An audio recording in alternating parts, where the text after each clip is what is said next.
Didn't see that. James, not freebie. Welcome back to the channel for part 3. Hopefully the final part. Just had to do a little bit of flicks. Our next game we're going to look at is Oklahoma and Auburn. A thriller that went down to the final. And yes, I understand there was a called back touchdown that would have put us into overtime. And no, at this point we're too far along to say that I give a fuck. And no, I didn't give a fuck then. I just kind of sat there and was just like, well, damn, I guess they're just going to give us one. Everyone gets just one. Like that meme off Family Guy with Spider-Man. You just get one. Everyone gets one. So we're going to look at Auburn first. Jackson Arnold in his return.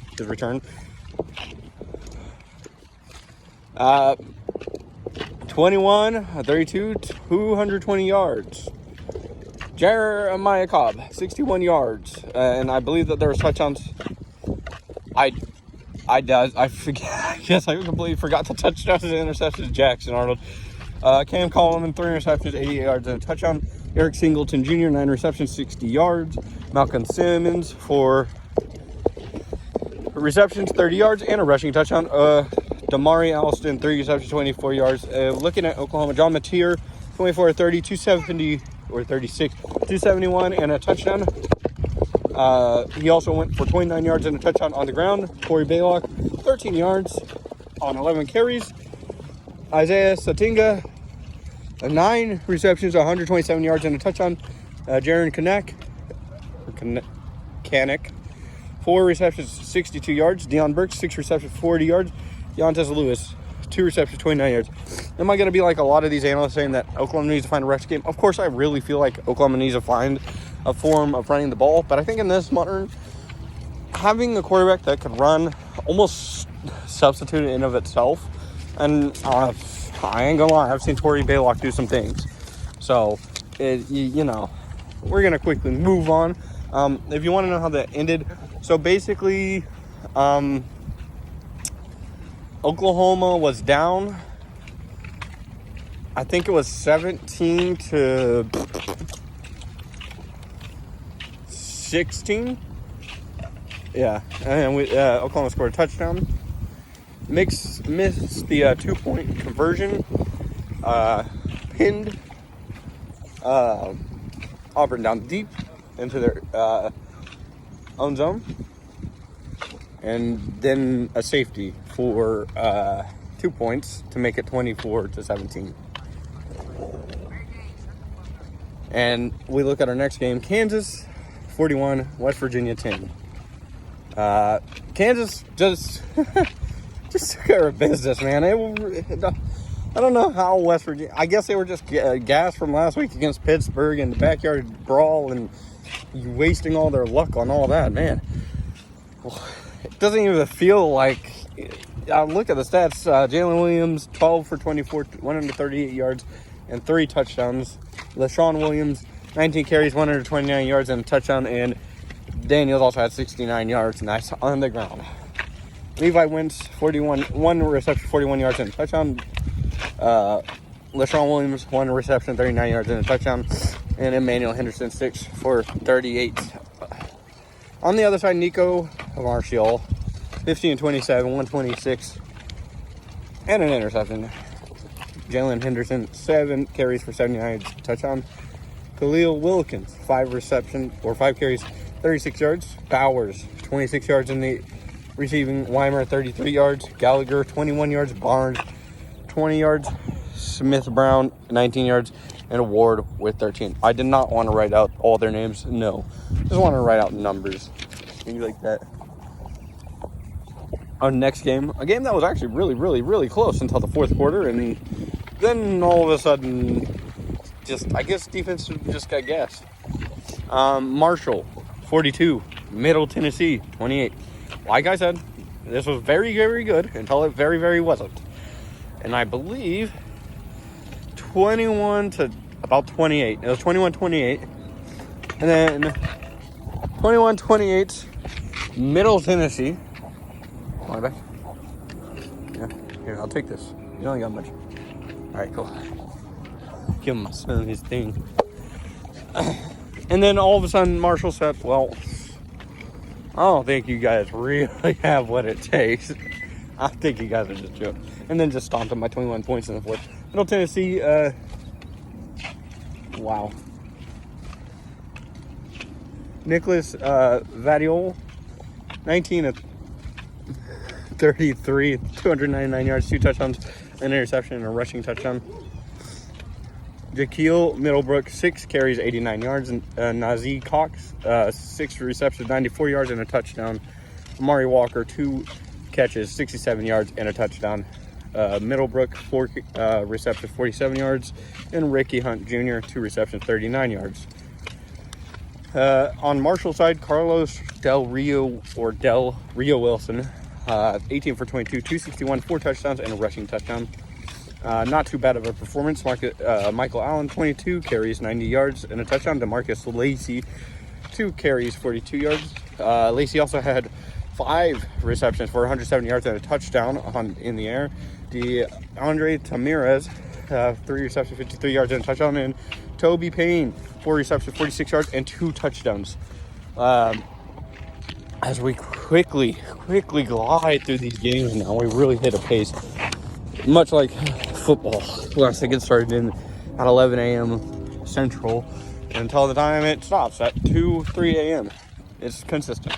Colorado State, UTSA clutched it, and I'll cover it. And I'm not even gonna cover the stats because I ain't gonna lie, I forgot UTSA stats, and it's too late for that. Let's just put it like this. CSU loses on a failed 2-point after a failed field goal because of a UTSA offsides. So UTSA offsides, either way, I'm going to, here, let's put it like this.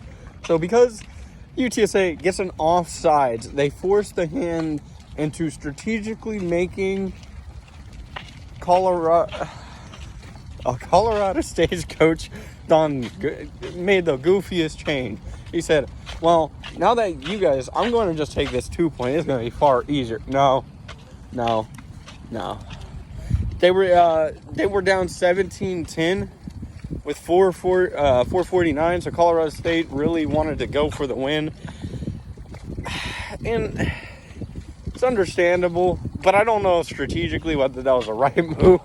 I still probably would have been all right with the field goal or the extra point, I would have been all right with the extra point. I ain't gonna lie, tying it, sending it to overtime, but maybe there was just like we could do this. I would not have. I don't think the odds were incredibly in anybody's favor particularly, and I would say that probably just taking the points and giving myself an opportunity to reset would probably be a better chance. Next game, Colorado 37, Wyoming 20. Pretty easy game as we got to see the return of Caden Salter. Yay! As somebody who's been following Colorado, I kind of stopped from a passing angle, but I understand why Caden Salter is there. Although, from what I heard, a coach, Mr. Sanders, was not too happy about the hee and ha-haing. Basically, his way of saying it's a little bit too relaxed. We may be throttling somebody by 17 points, but god damn it, you can't have fun and you can't smile and you can't be over here making fun of the other team and thinking that this is a game. This is a sport. It's an end game. Caden Salter, 18 of 28, 303 yards and 3 touchdowns. Also 11 for 86 and a touchdown on the ground. Michael Welch, 6 for 67 on the ground. And Simeon Price, 2, 8, and 1 touchdown. Omarion Miller, 6 receptions, 88 yards, a touchdown. Sincere Brown, 1 reception, 68 yards, a touchdown. Joseph Williams, 47 yards and a touchdown, 1K. And then there's a whole bunch of people right up under between 29 to 25 yards. 3 of them, really, and I'm not going to name them all. On the other side, Caden Anderson, 11 for 25, 176, and 2 touchdowns. Samuel Harris, 19 carries for 126 yards. Chris Durr Jr., 5 receptions, 50 yards, and a touchdown. Eric Richardson, 1 reception, 41 yards, and a touchdown. And Evan Svoboda,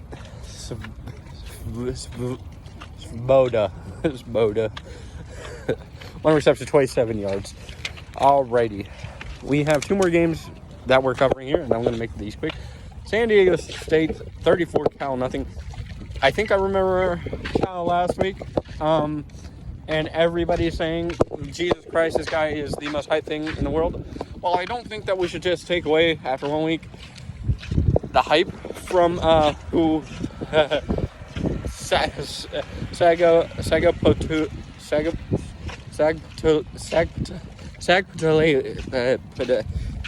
JKS, the quarterback for Cal, 17 for 38, 208 yards and two interceptions.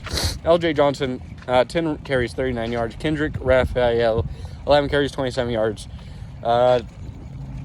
Trent Grisel, 91 yards receiving. Mason Minnie, 54 yards receiving. De Jesus, 35 yards receiving. And Hamper, 28 yards receiving for San Diego State. Jaden Dinegal, 15 for 18, 184 yards and a touchdown. And Lucky Sutton. This really wasn't about anything. I think I have it written down somewhere. It looks like I'm missing, like... Wow. I'm missing Michigan State's as well, stats, so that's going to be easy. Well... Oh, yeah, down here. Chris Johnson, a pick six, 97 yards, and Dwayne McDougal, fumble touchdown, 35 yards. That is really what the name of the game was. It was two very crucial defensive plays that really stretched the lead and gave Cal no hope and no want to try. USC, Michigan State, USC 45, Michigan State 31, and it was a pretty easy, solid win for USC as they move forward. I wouldn't consider the talent that they had to face incredibly great. Okay. Now we're going to go and look at what I'm going to be looking at for the next game. Of course, like I would want to remind you right now, 14 games, just like last year. And since OU is not playing,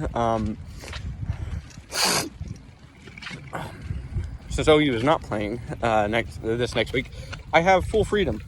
I'm lost, yes, but I have chosen a great slate.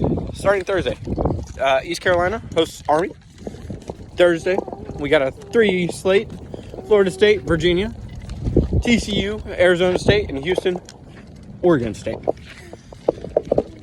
Saturday, Duke, Syracuse, Louisville, Pittsburgh, San Diego State, Northern Illinois, University of Connecticut, Buffalo, Tulane and Tulsa, Memphis and FAU, Arizona and Iowa State, San Jose State and Stanford, Louisiana Tech and University of Texas El Paso, and ending it off with a BYU and Colorado showdown.